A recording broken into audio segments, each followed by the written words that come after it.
The midnight game is an old pagan ritual used mainly as punishment for those who have broken the laws of the pagan religion in question.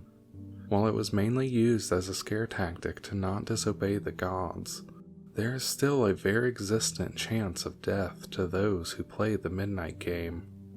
There is an even higher chance of permanent mental scarring. It is highly recommended that you do not play the midnight game.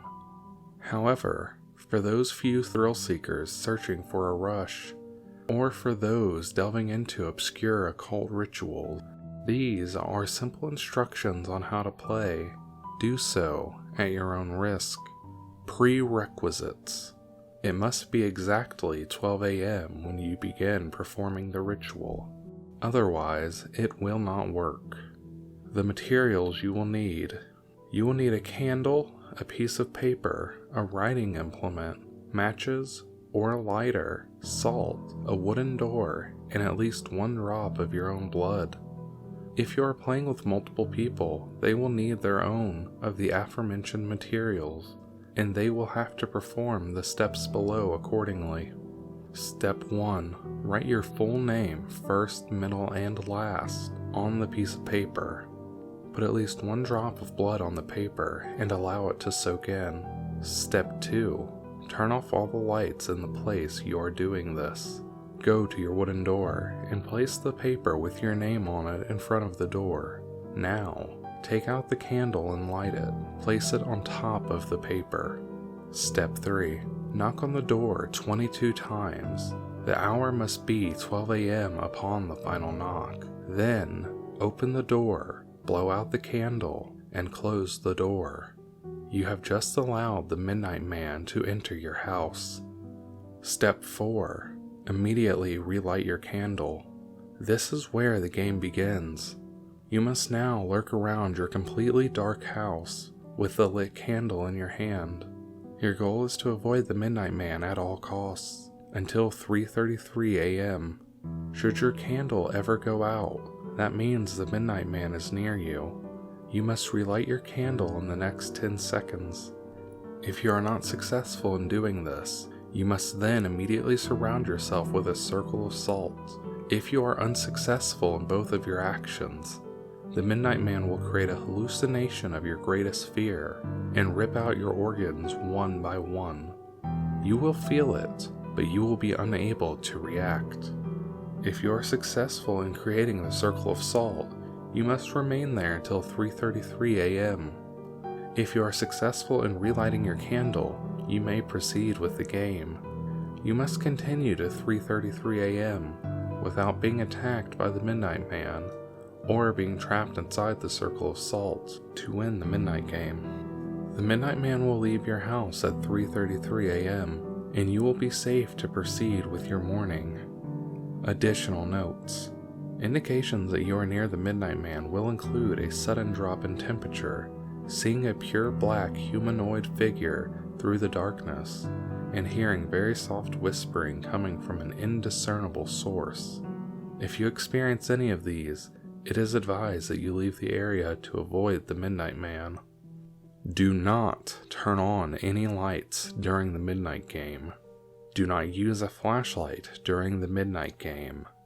Do not go to sleep during the midnight game. Do not attempt to use another person's blood on your name. Do not use a lighter as a substitute for a candle. It will not work. And definitely do not attempt to provoke the Midnight Man in any way. Even when the game is over, he will always be watching you. Good luck. You're going to need it. If you're ever in Canterbury or its surrounding areas, I suggest you stay away from Close Woods. It's fairly small and remarkably unexceptional compared to some of the other woodland in the area, so most people tend to avoid it. This made it the perfect place, or so it seemed, for an impromptu camping trip for me to get away from it all.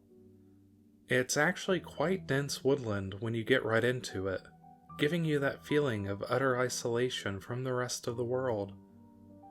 However, there's a reason why Closed Woods has been left nearly untouched for decades, and why the locals choose to avoid it.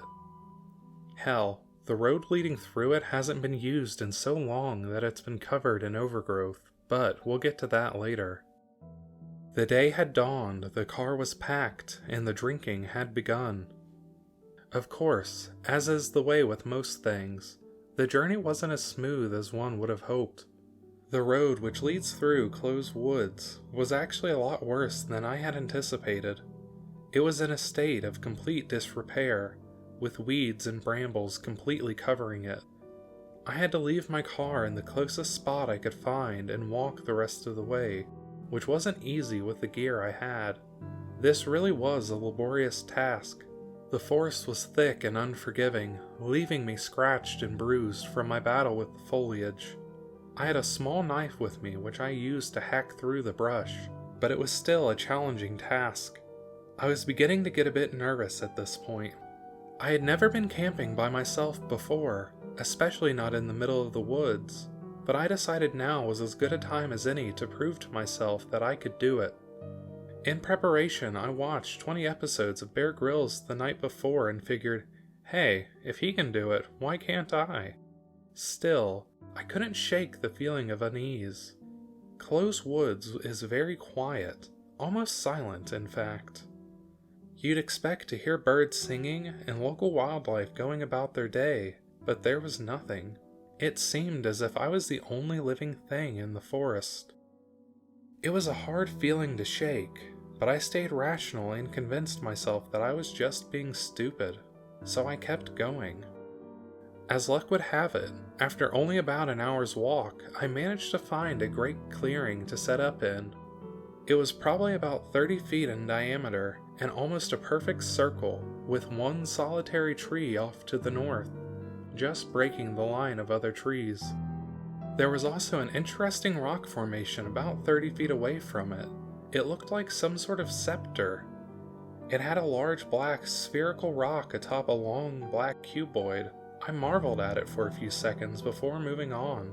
I decided to set up and camp here. Darkness was creeping in, alongside panic at the very thought of having to set up my tent blind, so it seemed like the best spot I'd find. I'm not even sure what time of day it was.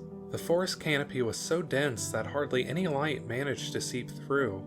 Luckily, my tent was just a pop-up that needed to be pegged down, so it was set up in no time. I'll call her Lucy, I said to myself, chuckling. She was big enough to fit 3 men in as well. I giggled to myself for a while, cursing the fact that there was no one around to hear my spectacular joke. I then grabbed my chair, started a fire, and got to drinking.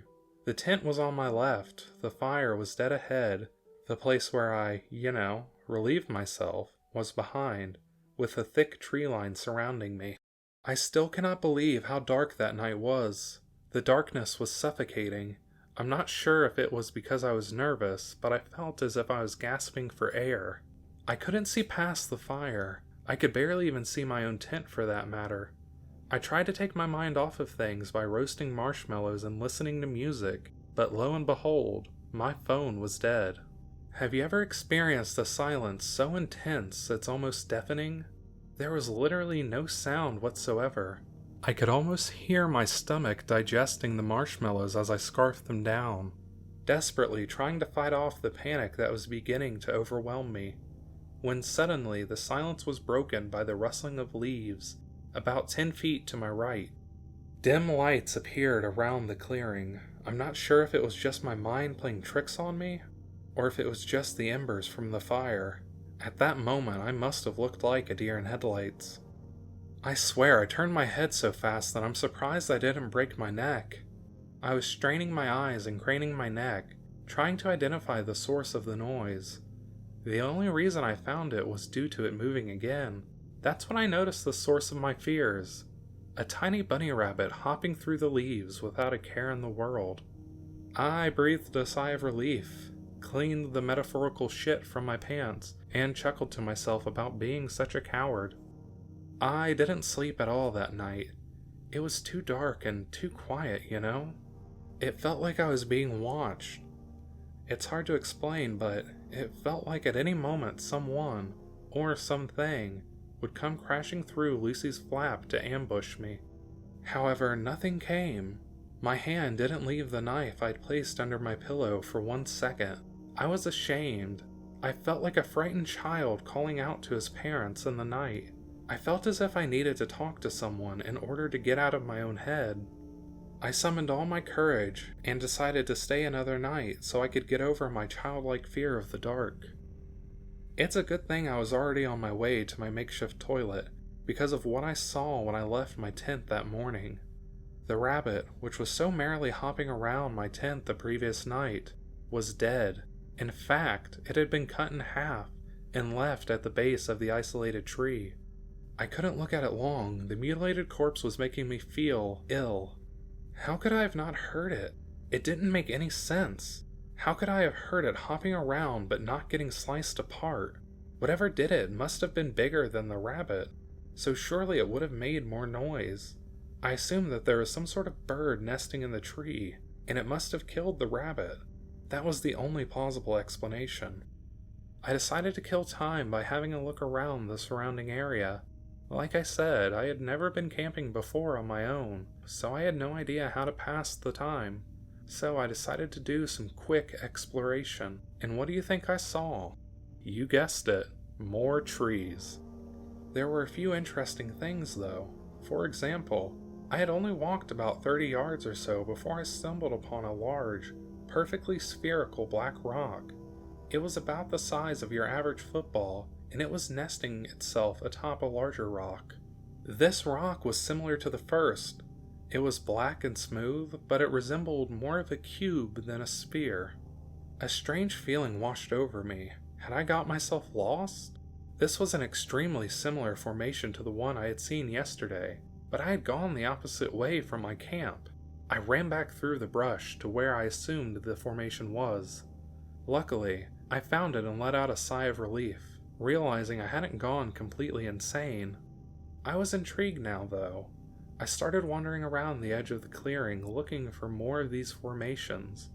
I managed to find 2 more. There was one to the north of the camp, one to the east, one to the south, and one to the west. I'll admit, I should have been more wary, but I thought nothing of it and moved on. Besides, the darkness was creeping in again, so I wanted to get back to camp. Darkness had fallen, and it was awful.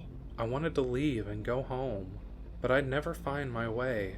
The darkness enveloping my camp was thick and suffocating. The silence was back in full force as well. Something was different about tonight, though. It was hard to put my finger on it. I had this overwhelming sense of dread. The fire was much smaller than last night as well, so I felt even more blind. The feeling of helplessness was getting to me, and the panic was starting to take hold. I decided to face my fears and look around to see if there was anything interesting. You know, I've never seen an owl before, so I scanned the trees, seeing if anything at all caught my attention. As I was scanning the tree line, something definitely caught my attention. There was a dim light coming from the edge of the clearing, roughly 30 feet away from me. My peripheral vision just managed to pick it up. I strained my neck to see what it was, but unfortunately it sunk back into the darkness. I hoped, for some reason, it would be another person.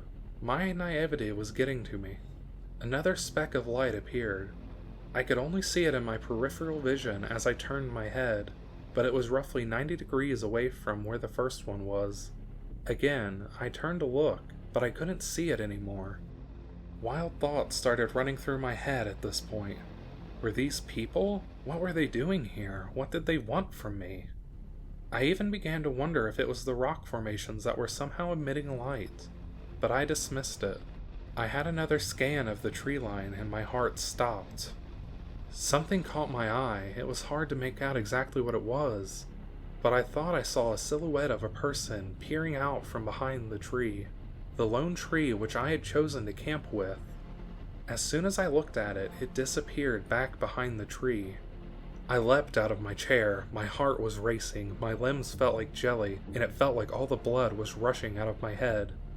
I decided the best thing to do was to get back into my tent and try to get some sleep. As I turned towards the tent, I nearly blacked out. There was something peering out at me from behind my tent. Again, I only caught it for a brief second, but it was much closer than the last one. I couldn't make out any features, it was just a black humanoid figure. The figure was darker than anything I had seen before. It seemed to emanate anger and hatred. I ran into my tent, pulled the sleeping bag over my head, and tried to sleep. I felt the warm glow of sunlight on my face. I opened my eyes in a daze and felt confused. It took me a few seconds to remember where I was, but I knew something was off. I was leaning against something. I felt a shiver race down my spine as I realized I was still in my sleeping bag, but I wasn't in my tent. I looked around, terrified. My heart was beating so fast it felt like it could explode at any moment.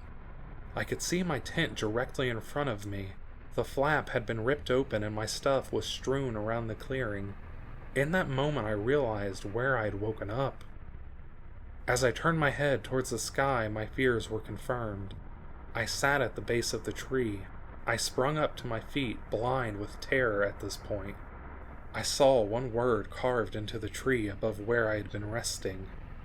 Leave. Which is exactly what I did. Thousands of years ago, the world as we know it was covered in dark, foreboding forests. Within these ancient forests lurked strange and frightening monsters, which would become the basis of most of the world's mythology, folklore, and fairy tales. Within the ancient forest hid man-eating beasts, vicious hags, and boogeymen of all shapes and sizes, all of which died long before the modern era.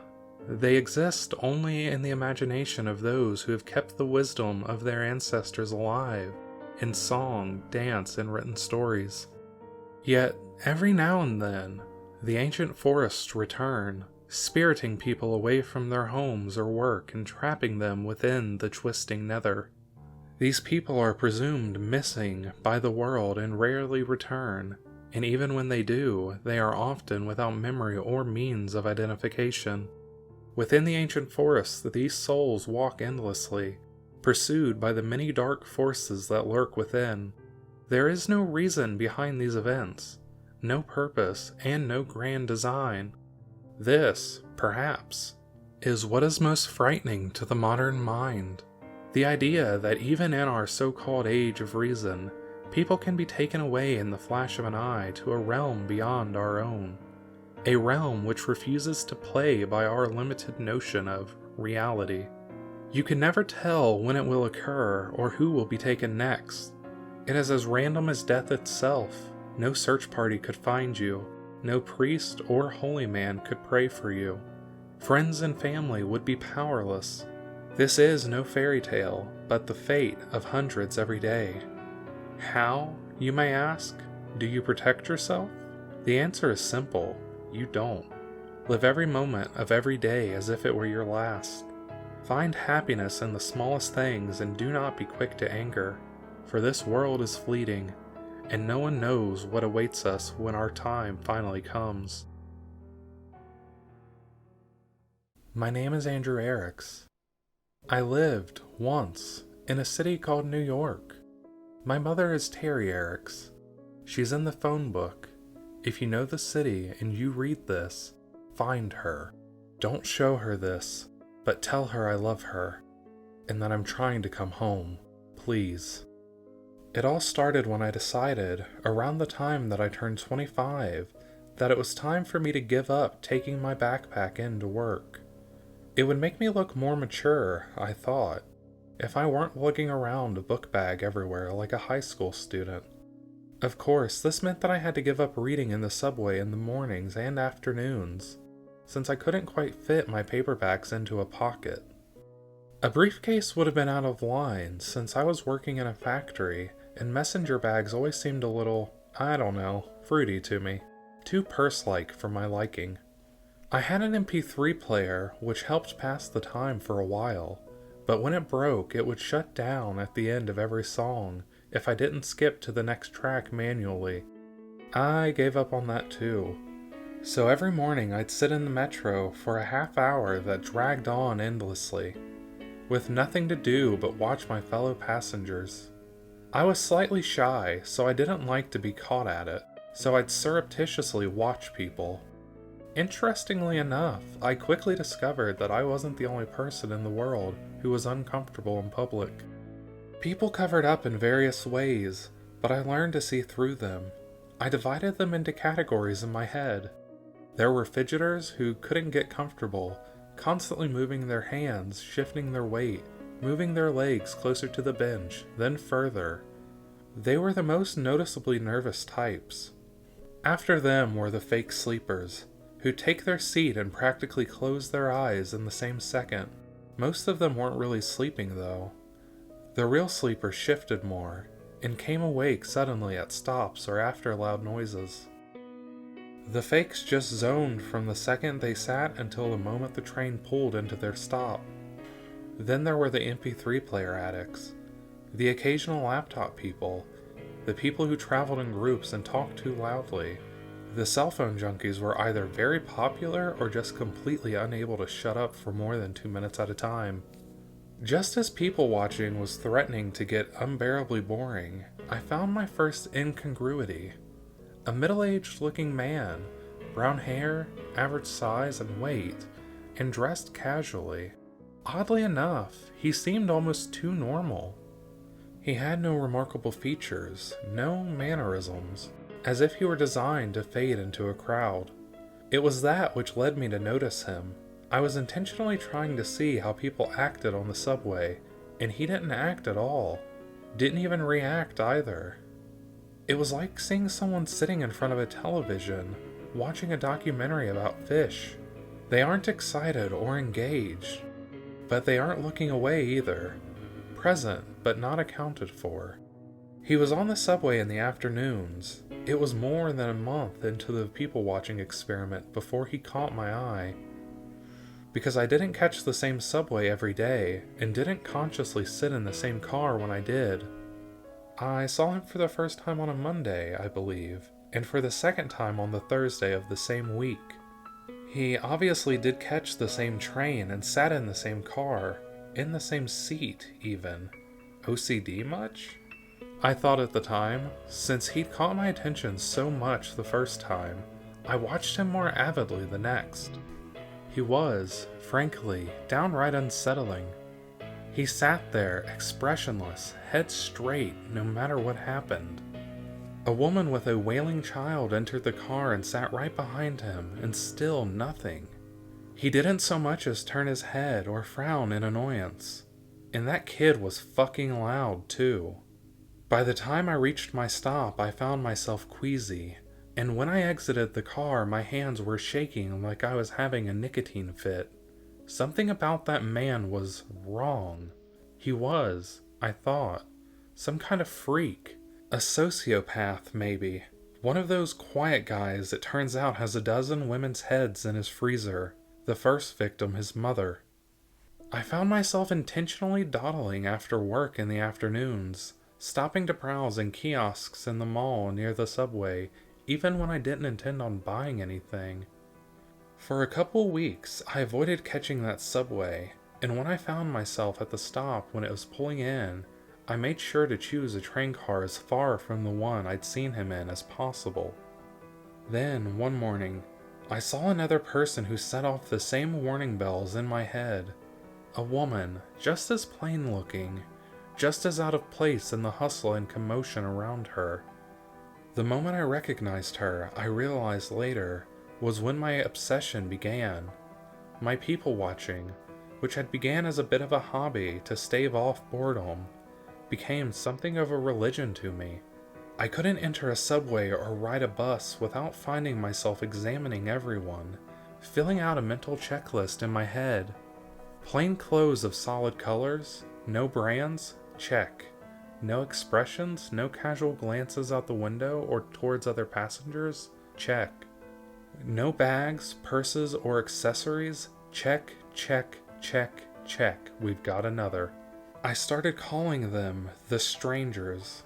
I didn't see them every day, even after I started taking the metro more than I needed to, even when I found myself riding buses out of my way in the evenings. But they were there often enough. Seeing one would set my teeth on edge, make my palms sweaty and my throat feel dry. If you've ever given a speech, you might recognize the feeling. Even though they didn't pay me the slightest bit of attention, I felt like I was on display for them. I could see them plain as day. How could they miss me?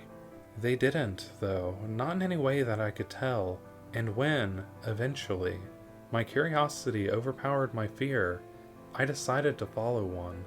I chose the one that I'd found first, the man in the afternoon subway who always kept the same seat. I got on and took a seat behind him. We rode to the end of the line, and he rose and walked out before I did. Keeping distance between us, I tailed him.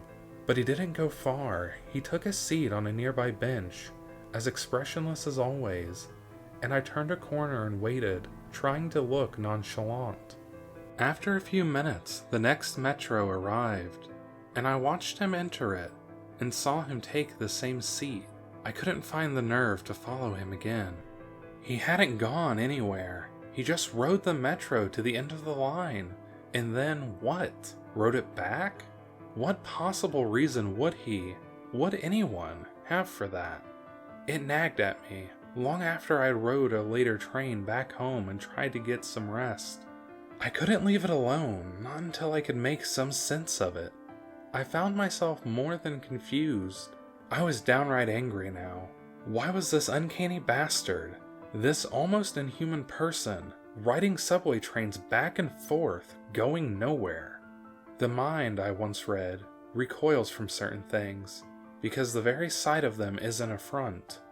Spiders set it off in a lot of people, particularly great big ones. They just look wrong to us, alien. That was the same effect the strangers were beginning to have on me. They offended my senses. I followed him again the next day, and again the day after that. Every day for at least a week, the two of us made our silent trips together, though only I knew it.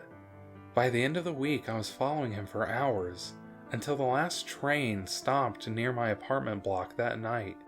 We rode from one end of the city to the other, then back again. I wasn't people watching any longer. I was person watching, stranger watching. I didn't have the eyes for anyone else, though. Peripherally, I noticed more than a few confused glances sent my way. Other than that, we two might have been the only two people on the planet, for all I cared. I lost my job the next week. My manager was kind and timid, but firm. I wasn't concentrating. I had no focus, wasn't being anywhere near as productive. It was actually quite a speech, I think, but I could barely hear it. All I could think about was my new work, my vigil. What would that man, no, that thing, on the subway get up to when I wasn't there to keep an eye on him? I left work for the last time at noon that day. Normally, I'd have started tailing my subject at 5:30, but I was sure that he'd be waiting for me. I wish, now, that I'd paid more attention to that day. Was it sunny? It was summer, after all. I could have walked around downtown, maybe checked out a few pretty girls. Could have had an iced cappuccino and a smoke at an outdoor cafe and then gone home. Put my growing obsession out of my head. Found a new job and taken to reading on trains and buses again. Instead, I waited.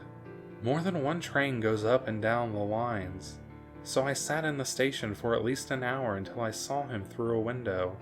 I walked into the subway car and noticed that for the first time my skin wasn't clammy, my hands weren't shaking, my heart wasn't pounding.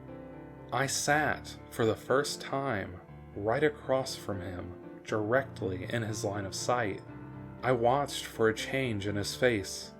Would he recognize me? If he did, I saw no sign of it, and I was looking hard.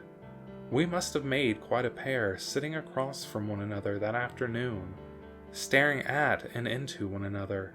It was hard not to let the rage building in me contort my face. but with effort I was able to keep as still and as expressionless as him. Inside, I practically screamed at him, "React to me, you fucking asshole! See me, damn it! I know what you are!" I didn't, though, and my silent demands weren't answered. Not the first trip around, or the second, or the third, or 10th. We rode far into the night together, and at each terminus we got out together and waited. I sat right beside him on the bench, watching him from the corner of my eye, and still got nothing from him, but two could play that game. Finally, we made our last trip together. I had him and knew it. Last trip of the night before the train stopped running. I'd always let him get away from me at that point, because the end of the line is a long way from my home, and the buses stop running at the same time as the subways.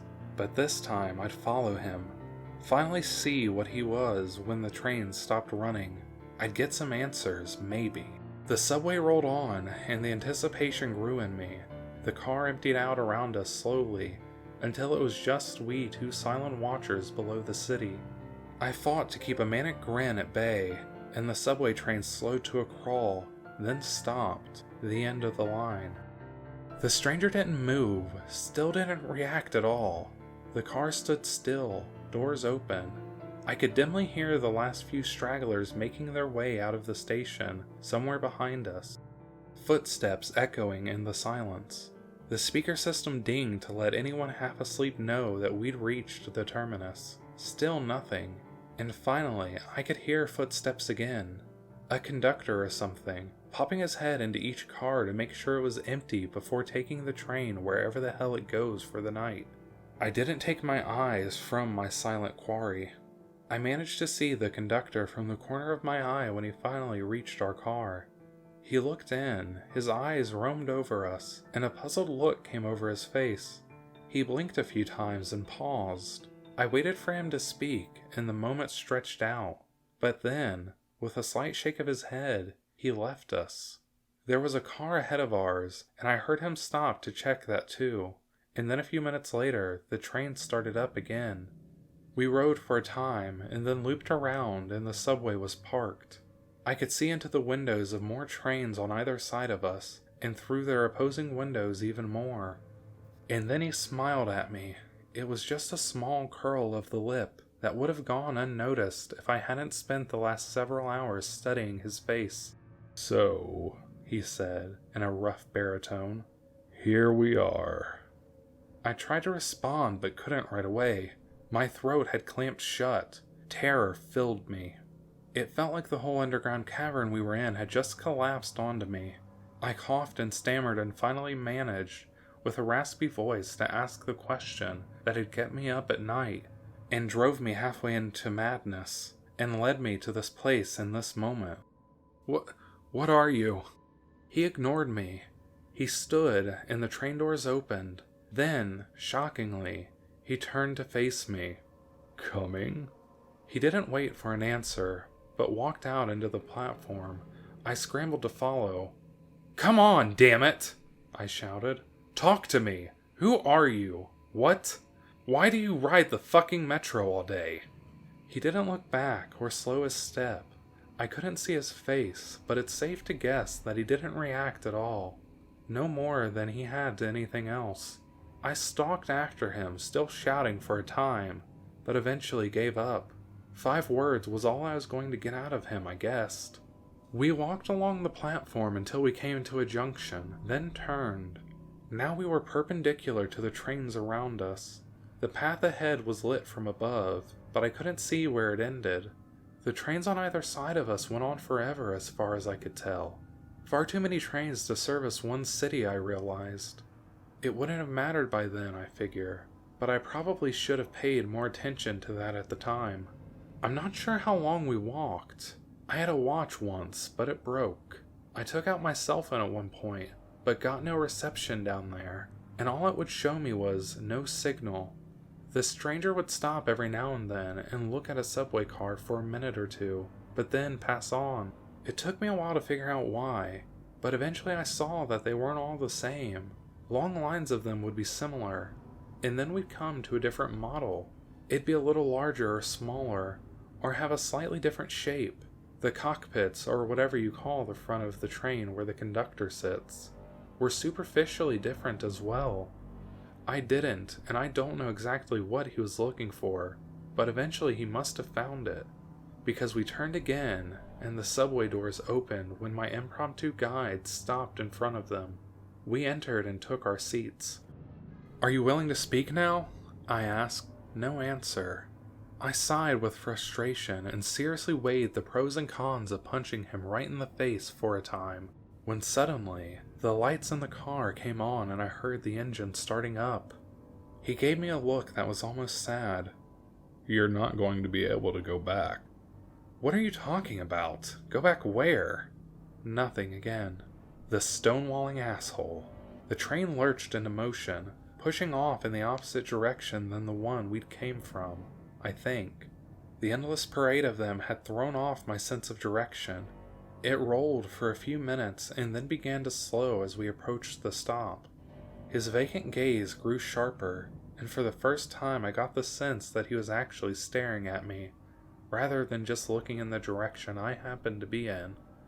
"Be still, be silent. Don't catch their attention." The train stopped, the doors opened, and they began to flood in. I don't know what I noticed first. The weird clothes, the two long arms with hands that almost brushed the floor, the jet black eyes and angular faces, or the blue-gray hue of their skin. My eyes took in all those stimuli, but for a long second my brain refused to process it, and when it finally did, I was barely able to bite down on the shriek that tried to tear its way from my throat. I thought my heart was going to explode. Hell, I thought I was going to explode.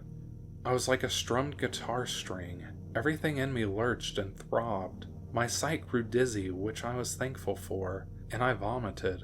My mouth was clenched shut, and I forced myself to swallow it, barely managing it. My instincts were screaming his words at me. "Be still. Be silent. Don't catch their attention."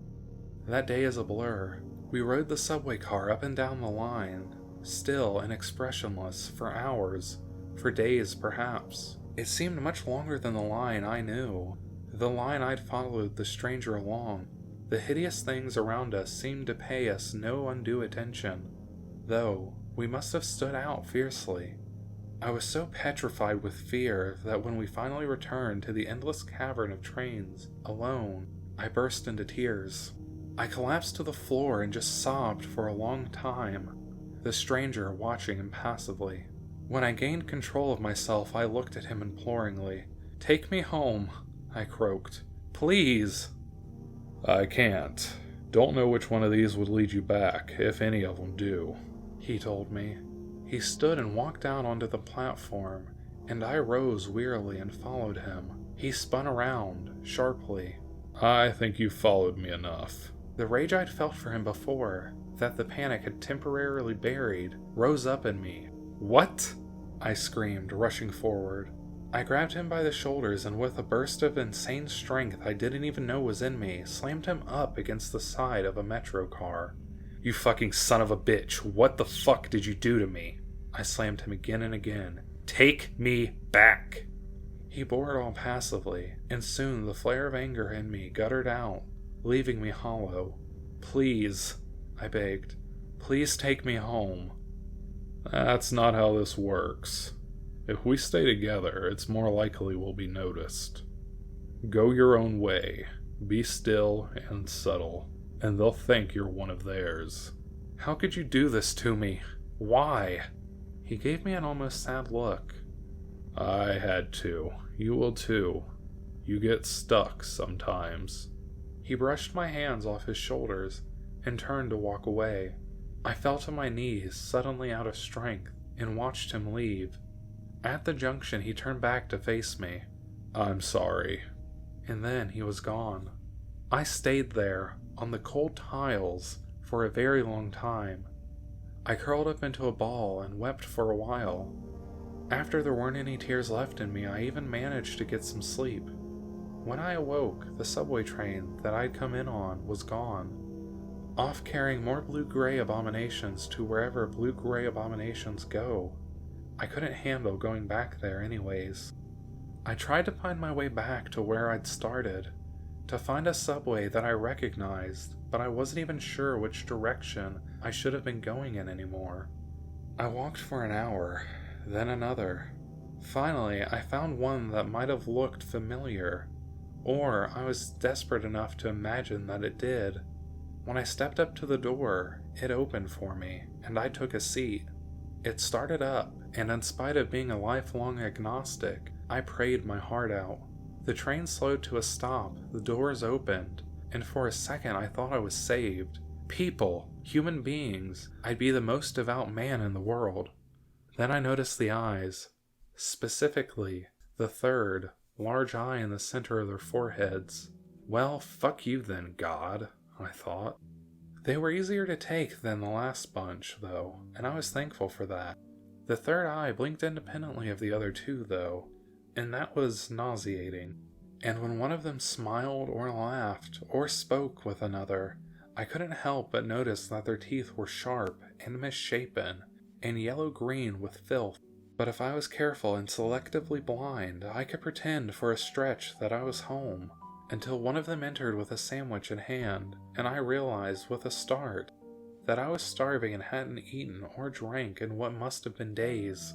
The next terminus I came to, I decided to try to find something to eat or drink. I don't know why I waited, but it seemed important to ride to the end of the line. I got there and could barely bring myself to leave. I'd never seen the stranger leave the underground. I'd never seen him eat or drink either. My stomach would not take no for an answer, though. I steeled myself and tried to keep my face carefully neutral, and made my way out into the station proper, and then I got confused. I was looking for escalators or stairs or something like that, but all I saw was holes in the ground, the walls, and the ceiling, gaping, irregularly sized holes, like I was in the middle of a beehive. What was I supposed to do? Leap into one? It didn't make any sense to me, not until someone came through one. He floated up through the floor and then floated by me. He frowned for a second, or at least I think it was probably a frown. But apparently whatever kept them from recognizing me as an alien in the subway extended at least this far. It did not, unfortunately, allow me to levitate, which seemed to be the only way out of the subway station beehive thing. Swearing, I made my way back down the tunnel. I was angry, lost, starving, and I'd been abandoned to a fate that, if wasn't worse than hell, was at least twice as stupid and 3 times as nonsensical. I was not in the best frame of mind, which I feel excuses the mistake. Normally I take corners with a wide berth, because everyone knows that if you dart around a corner sharply in a public place, chances are decent that you're going to walk right into someone. Which I did. I slammed into someone, a woman, and fell to the ground without thinking. I reacted like any New Yorker would, badly. Jesus, fuck you, you stupid bitch, watch where you're going. I realized my mistake even before she did. Her eyes grew quizzical and confused, and when she really noticed me, they bulged with horror. She leapt, floated back quickly, back from me, and let out something scream-like. A little more yowly than I was used to, but I got the point. Further down the tunnel, I saw alien, 3-eyed heads turning towards us. I thought, suddenly, about all those sharp, filthy teeth, and just like that I was running. The subway train wasn't there, but there was a walkway along the tunnel, for the repairmen, I assume. That's who'd use it where I'm from anyways. I took at it at full speed and just kept running until each breath felt like getting stabbed. I stopped, panting, and looked back. The tunnel had curved, so I couldn't see the light any longer, but nobody appeared to be following me. Going back, though, was not an option. I continued forward in the dark for a long time. Eventually I came to a small opening in the wall, and stopped there for a rest. Hunger, despair, and a full-speed terrified run had left me absolutely drained. I probably would have wept again, which seemed to be all I was capable of lately, but it just seemed like too much work. I sat against the wall, legs splayed out, and imagined I was beating that bastard stranger to death with a hammer. A rat was shuffling around nearby in the dark. Every so often, I would kick out a foot to scare it away, but after a time I didn't even bother with that. Rabies or any other disease it might be carrying would be a blessing compared to the endless traveling through the subways of strange worlds, lost, destitute, and alone. When it crept near me again, I didn't shoo it off. Even when it reached and pressed against my leg, I couldn't bring myself to care. Not until a train passed by, and the lights of its cars lit up the culvert I was in, and the thing I thought was a rat. It was rat-like, yes, but not as much as it was spider-like. If someone had bred the two of them together, the resulting abomination might have been almost as horrible as the thing nuzzling my leg. I shrieked, flung myself up from the floor, and booted it like a soccer player would, right into the opposite wall. Its back made a sickening crunch, and I watched it twitch out its last before the final car passed and the darkness returned. And in the darkness a terrible thought came to me. I wondered if it was edible. I didn't want to, and I gagged just imagining it, but I was hungry, and there was no guarantee that I'd be able to find food in this place, or ever again. Rat spider was my only option. I held off for as long as I could, but in the end, survival trumped squeamishness. I had my lighter, but nothing to light on fire. I picked meat off its carcass and cooked it a little by holding it over the flame, but it didn't help much. Nothing could have. Its meat was foul, more foul than anything you can imagine. I've been that desperate for food since, and eaten many other questionable things, but nothing has ever been as bad as the rat spider was. In retrospect, that was when I became a stranger. Before, I'd struggled to reach that expressionless state the other had maintained. What I'd taken for calm was numbness. A sharp rock thrown in a river will, over time, have its edges rounded off by the water beating over it, and what I'd gone through had done the same. Tearing up and eating a monster in the dark, below an alien world, the last of my edges smoothed. By the time I left the darkness and came back into the tunnel, I was as expressionless and empty as the one who led me here before. That was not the worst of it, though. The worst came later, the first time I got stuck. The stranger had mentioned it, but in the state I'd been in, I hardly noticed. One night, at the end of the line, I was asked to leave the train. The world was one of the closer to normal ones. The people were almost human. They were orange, sure, and hunchback, but other than that, they were practically normal. After the last world, where the people had been hideously overweight, six-breasted hermaphrodites with no noses, the orange guys were pretty much beautiful to me. I thought, at first, that the conductor was talking to someone else, but I was the only one in the car, and moreover, I'd understood him. The oranges certainly hadn't been speaking English all day, but nonetheless, I could understand what he was saying. When I stood, I began to realize why.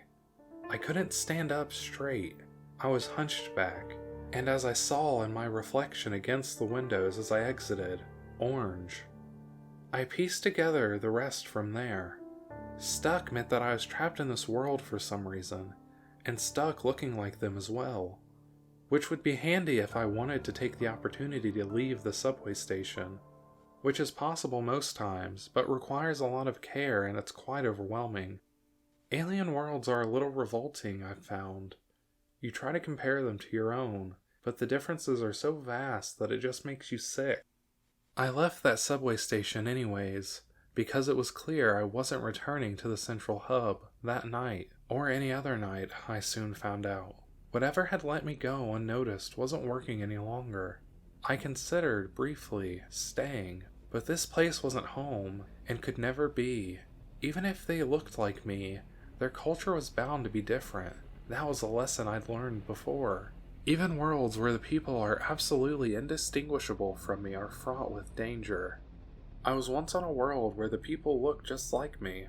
Well, actually they looked Brazilian, but that was more than close enough. And learned the hard way that the gesture that to me means hello meant something gravely insulting. Insulting enough that I'd been beaten half to death while a crowd looked on with approval. Besides, even if that place had a culture I could fake, I didn't want to. I wanted one of two things: to find my way home, or to find the stranger who'd set me on this path and beat the shit out of him. Nothing else would do. So I wanted to move on. I wasn't sure, though, if I could do to some poor sucker what had been done to me. Could I really force someone else to wander the eternal underground like me? It turned out I didn't have to. After a few months, one of them did notice me, and began to follow me for weeks. I very carefully made it seem like I hadn't seen him, just like the stranger had. But I was torn between the desire to warn him away, and the desire to bring him to the end of the line so I could leave his dismal world already. The last night, he followed me to the end of the line, just as I had once done. He hadn't managed to work up the nerve to sit right across from me, though, and as soon as the train stopped at the terminus, he rushed off. I waited, hoping the conductor wouldn't see me and I could continue on, but to no avail. I left the car and the metro rushed off without me, and I cursed inside. As I walked around the corner towards the ticket booths, the young man who had been following me attacked. He had a wicked, curved knife and should have caught me by surprise, but I had been traveling through hostile alien worlds for several years. My reflexes were sharp. We struggled viciously before I managed to wrestle the knife from him. I don't know how it got in his neck. I don't think I wanted to kill him. I hadn't even been that angry, remembering my own building rage from so long before. Afterwards, as he lay there and bled out, I got pissed. I kicked him repeatedly, shouting, "You dick! You were supposed to follow me!" I fled the scene of the crime, but not for long. I was there bright and early the next day to catch the first subway of the morning, and that night when I rode it to the end of the line, I was invisible to the conductor again. I guess you can either kill or bring them with you if you want to return to the central hub. I was invisible again, but I was also orange and hunchback still. I stayed that way until the next time I became stuck, the next time I killed. That one went much faster. I didn't wait for her to follow me. Once I was recognized as a stranger, I recognized her as the next one, and I made my choice. I won't bring anyone else into this. It makes me wonder, though, about the stranger who inducted me. I wonder what he originally looked like, and whether he knew he could have killed me. I wonder, too, about the others I saw back home, and the rare few I came across since. Do they kill them, or take them? And whichever one they choose, do they consider it a mercy? I can't bring myself to talk to them, to ask. We're damned either way, and the damned should suffer in solitude. I've killed 15 of them now, and I've gotten very good at it. But I've made a decision. I'm done killing. Innocents, at least. Before I returned to the central hub, I filled a backpack with as much paper as I could cram into it, and I wrote this story over and over again, to be left in as many subway trains as I can. A couple thousand messages in bottles cast into the sea of steel rails. This is a request and a warning. My request, above, was that you find my mother and tell her a lie. It's a white lie, don't worry.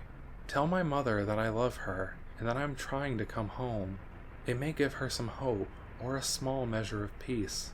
I wish it were true too, but here's the thing. I've been thinking of myself like Odysseus, lost and adrift, looking to return to familiar shores. But I am not lost at sea. I am lost in the endless tunnels, the labyrinth. The difference is important, because labyrinths are designed, built. Somebody or something made this impossible place, and they must be held accountable for what they've done to me. They cast me as Theseus, not Odysseus, but I won't play that part any longer either. The strange rules of this place have turned me from the human I began as into something else, then something else again. They have made me a monster, and so I will be the minotaur of this labyrinth, and if I can, I will tear it down around me and destroy those who built it. My warning is that you should be very wary in public places of silent, expressionless men and women. Keep your distance. They may kill you, or they may do worse. If you see them, run far and fast. And even more importantly, I warn you, I beg you, don't ride the train to the end of the line.